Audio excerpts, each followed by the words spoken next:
states to invest an additional $55 million in Nigeria's agricultural sector, plus oil prices advance in Friday trade. This is Business Express on the network service of the NTA, and we are reaching you from Abuja, the nation's capital. I am Musa Abubakar.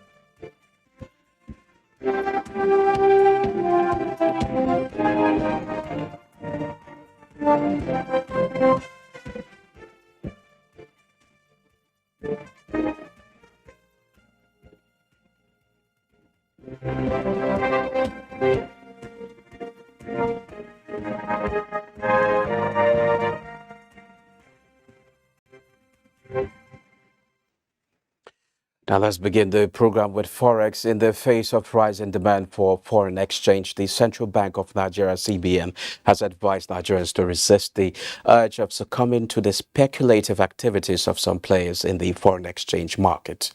Director of Corporate Communications at the CBN, Osita Wasobi, at a press briefing in Abuja, said the CBN remain committed to resolving the foreign exchange issues confronting the nation and has been working to manage both the demand and supply side challenges. He noted that recent initiatives undertaken by the central bank, such as the RT200 FX program and the Naira for dollar rebate scheme and 100 for 100 policy on production and productivity, had helped to increase foreign exchange inflows into the country. The bank's record showed that foreign exchange inflow through the RT200 FX program in the first and second quarter of 2022 increased significantly to about $600 million as at June 2022. Similarly, the Naira for dollar incentive also increased the volume of diaspora remittances during the first half of the year. In the global race to open governance, Nigeria came first in implementation of beneficial ownership transparency in the extractive industry in the whole of Africa and the Middle East region. While commending this achievement and more, the global OGP team wants the country to give attention to other key aspects such as open contracting and institutionalization of OGP. The team led by the Chief Executive Officer of OGP, Sanjay Pradham, made the observation during a media parley at the Ministry of Budget and National Planning. Across countries in the Open Budget Index and has jumped 24 points. That said, there are important opportunities for improvement in this area. As part of our commitment to institutionalizing OGP in Nigeria, we have introduced a line item in the annual budget to fund OGP activities. An executive order has also been prepared, ready to be transmitted to the President for us. We have secured accommodation for the Secretariat, and the Secretariat also has been adequately staffed. The Federal Capital Territory and the 23 states in the country have received 24.450 billion naira from the conditional grant schemes as incentives to invest more of their resources into areas of national development, priorities and sustainable development goals. This was disclosed yesterday at the State House, Abuja, by the Senior Special Assistant to the President on SDGs, Mrs. Adejoke. The news briefing organized by the Presidential Communications team, she stated that the fund disbursed since 2015 till date was introduced in 2007 with a 50% matching grant from the federal government and 50% from the participating states. According to her, the grants were targeted at education, health, water and sanitation projects and aim at executing PRO poor projects in a consultative manner with the beneficiaries. She said there were special intervention projects across the geopolitical zones. An initiative she affirmed was aimed at strategic investment to fast-track the achievement of the SDGs in Nigeria. And talking commodities, oil prices rose in European trading on Friday as attention turned to next week's OPEC Plus meeting and expectations that it will dash U.S. hopes for supply boost. Brent crude futures for September settlement gained $2.34 to $109.48 a barrel, earlier its highest since July. U.S. West Texas Intermediate crude futures rose $2.16 to $98.58 a barrel. Let's now see prices of other commodities on the global commodities market.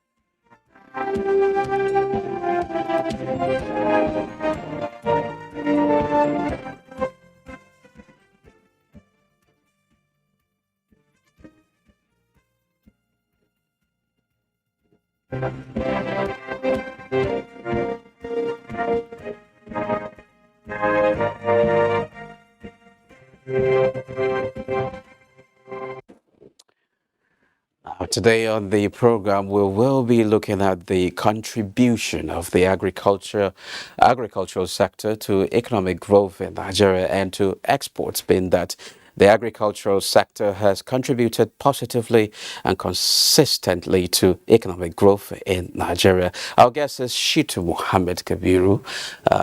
Is an economy analyst who is also a large commercial farmer. You're welcome to Business Express. Thank you. Nice talking to you. Okay. Well, the National Bureau of Statistics a recent report for first quarter 2022 shows that value of agricultural goods imported into the country, when compared to exports, there's a difference of about 443 billion naira. What are we? How do you assess all this, and what's your view? Because when you look at it, we've been investing so much in agriculture, and better yet, we are still getting like a difference of 443 billion naira. Thank you.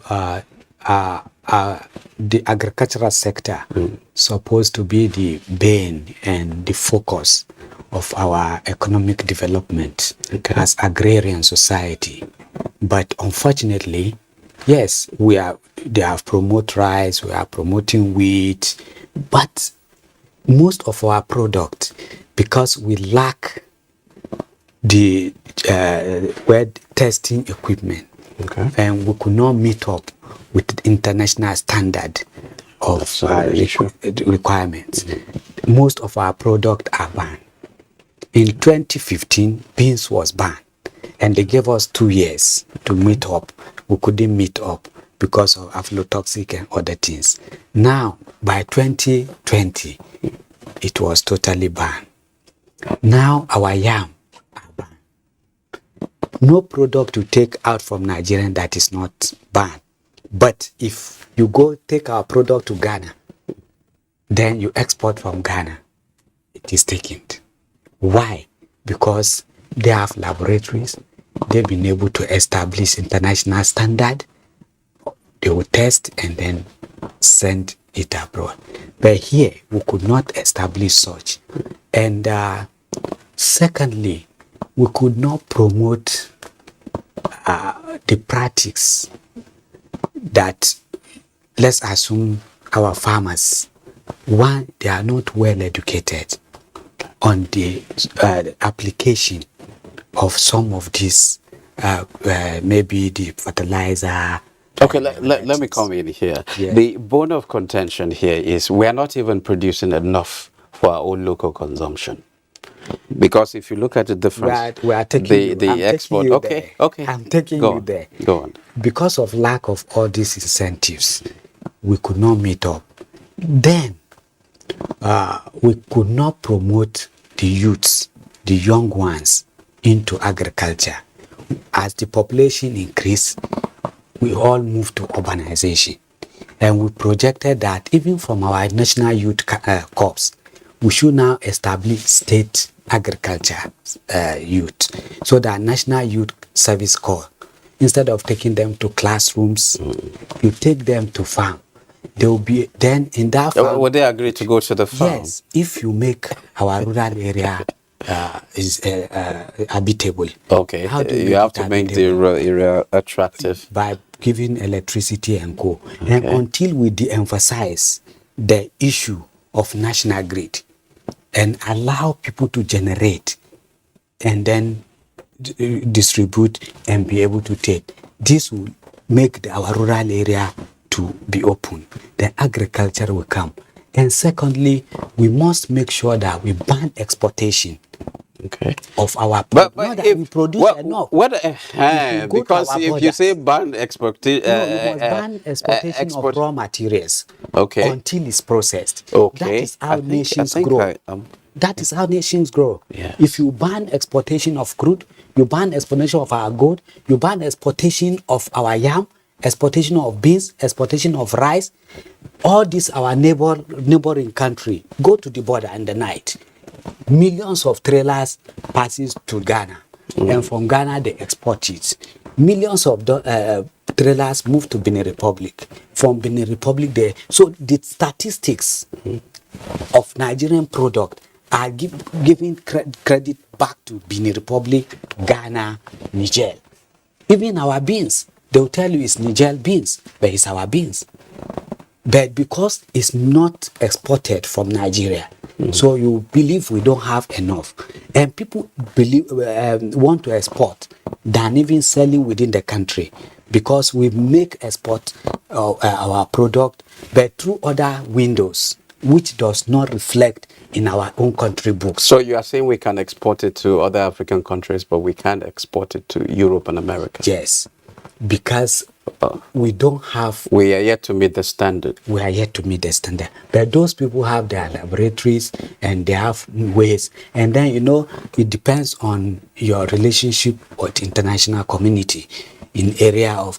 I've seen somebody that export yam. It's a general discipline that could not. I have seen so many that someone export ordinary, what do you call it, granite. This granite was turned back to Nigeria because it does not meet the standard over there. But when it gets here, even sold that granite higher than what you will have get over there. Okay, but how do we boost this local production so that we can meet domestic demand, at the same time get to meet the standardize it and get to export it? How do we do that? It is time for us to look at how do we promote our rural farmers, because most of the fund that is given to farmers does not reflect. If you look it does not even go down. You only have city farmers who took this money, buy jeeps, move in the city, buy export, import the same type of good into Nigeria, weighing down on our hand. How do we get it to the right farmers? How do we get it to right farmer? Why it doesn't get to them is that these farmers will be asked to bring collateral. With the technological advancement of the world, you don't need somebody that is in rural area, Talata Mapara, or in somewhere to bring you a certificate of occupancy. But what we can do as a country is to now set your land, which can be captured, and then you can monitor even product of that farm. From my office, I can monitor when it grow, when it's harvesting time, and then banks and now go. But if you remove the issue of collateral, you find out that most of our rural farmers will. But talking about the issue of the collateral, the Uncle Borrower Scheme, of the CBN. Yes. I don't know whether you're familiar with it. I'm very, very familiar. But it doesn't really ask for collateral. It's just telling you that, okay, farm this particular, we give you the resources to farm it. At the end of the day, part of your output is what you use to pay back. I'm telling you today, I'm a farmer. Today in Nigeria, I have over 15,000 hectares of land. And I know what it takes, even for me, that I'm talking to you here, could not access, and how with farmers from the rural area, they can access it because those you see, those only maybe rice, wheat, and those rice that are given. Even maybe you're not. Even today, central bank have stopped individuals associations funding. They are now going to individual funding. Because when those associations takes the money, I don't want to go into that. But the rural farmers they ask for collateral. That's because I'm involved. Okay. And I've been Is it from CBN or from other financial institutions? You know, you have CAC. Okay. Because only CAC can promote our agriculture. That commercial agricultural credit scheme.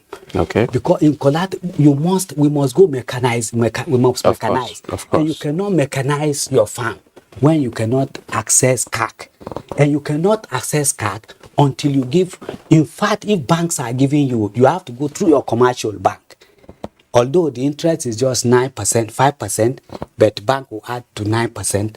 But you have to go and bring your grandfather's certificate before you can access CAC. What role would that play? That is the only way that that means you have to bring either certificate from your house or you have something that is equivalent. And the bank will only even charge you not only 150%. I'm telling you this. Those are the impediments that does not allow agriculture to grow. So now, how do we bring in the private sector now? I'm talking of the private sector. Okay. When you talk of I'm talking about financing agriculture now. In financing agriculture, the most simplest thing the government will do is one, reduce the issue of collateral. Make that farm to be the collateral. Then how do they pay back the loans That's what if I'm telling it's you. given and they don't? Today we have technology. As I'm talking to you, the millions are watching me. And then you can look at Mr. A farm, and say, okay, from planting to harvest, you can monitor it on your screen in the CBN office there or in any bank. Therefore, if you said your farmland become your collateral, and then as you because in any system there must be reward and there must be punishment, and in that case we monitor from the planting to harvesting, and as it's harvesting, your people are already there. You can't take it away. You take your percentage that you are taking and allow him, if he's ready to sell it back to you. No. Okay, I understand that you're cowpea and beans farm. I'm the president of cowpea. But if you notice, beans has always, for the past several years now, beans has always been on the very high side. The price of beans has always gone up and it's not coming down anytime. So what is happening? You know, you can't eat rice without beans. What you use beans for is more, you do cake, you do mai, you eat beans. It's too important. In fact, we are not having sufficient beans in Nigeria. We have to bring from. Why are we not having sufficient beans? We have land now. We have the population grows. Yes. And as the population grows, we need to mechanize. Okay. And those few of us that try to mechanize, how many of us? So we must promote mechanization that will give more yield into our own agricultural product. And as we mechanize, the issue of substance like aflatoxic and so will go, because you don't. And then we put up storage facilities that we can now. In fact, Nigeria is enough market for every product. Let me come back to what issue of banning raw materials. How you grow economy is that when you ban exportation of raw material, and you ask those people that need your raw material to come to Nigeria, bring your own processing plant.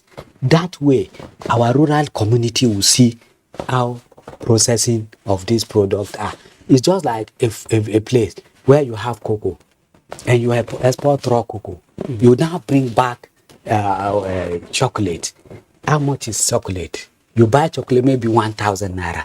How much do you export that cocoa? Maybe 5 naira.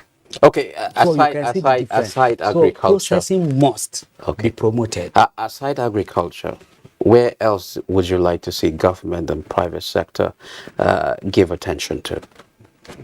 For us, we believe that apart from the agricultural sector, we must also look at our solid mineral sector, because these are sectors that have even breed all this what you call insurgent or thing. So federal government must look, and that is why we are saying, if you need our product, bring your processing plant. If this gold mine site, if barite mine site, you say you can't take it out of that site until you process it there. The rural into finished community there goods. will now see it as a business. Yes. They will not see it that it is riffraff that came, gather themselves, just digging ground, and then taking, and before you know, they start buying gun to protect themselves. Yeah. We must make it a business. We must fashion it in a manner that the country will gain and technological advancement will emanate from there, because that's where you can also steal technology when they bring their processing plants to Nigeria.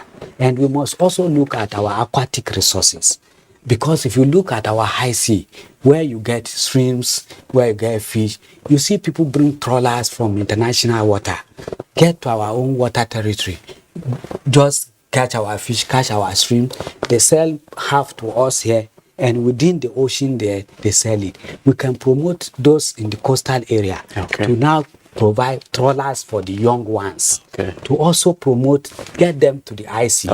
Getting these because they are more expensive than the crude that we are. I can see lots of ideas. Thank you very much, Shitu Muhammad, for coming to share your thoughts with us on the economy. Thank you, my brother.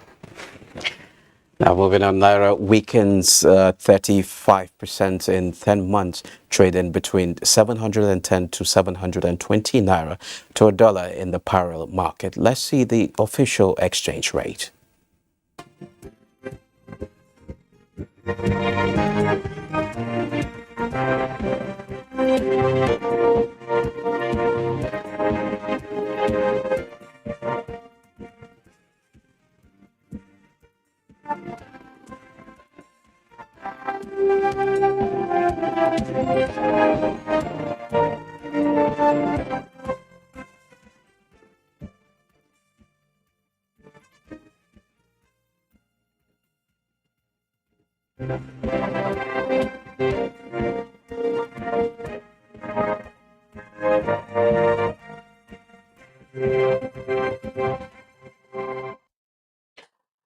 Now to capital market, the bulls dominated on the equities market on Friday as the all-share index closed positive at 50,370.25 basis point, with market capitalization at 27.1 trillion naira. A total of 254 million volume of shares worth 2.8 billion naira exchange hands in 4,905 deals at the end of the day's transaction.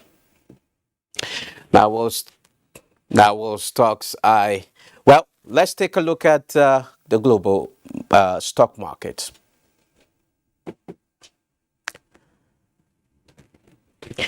Well, it seems like global stock market is not available. Now, let's look at this story. The federal government has offered cash grant to vulnerable persons in the country as part of effort to cushion the economic hardship being faced by the vulnerable population. Ifai Ezumba has details.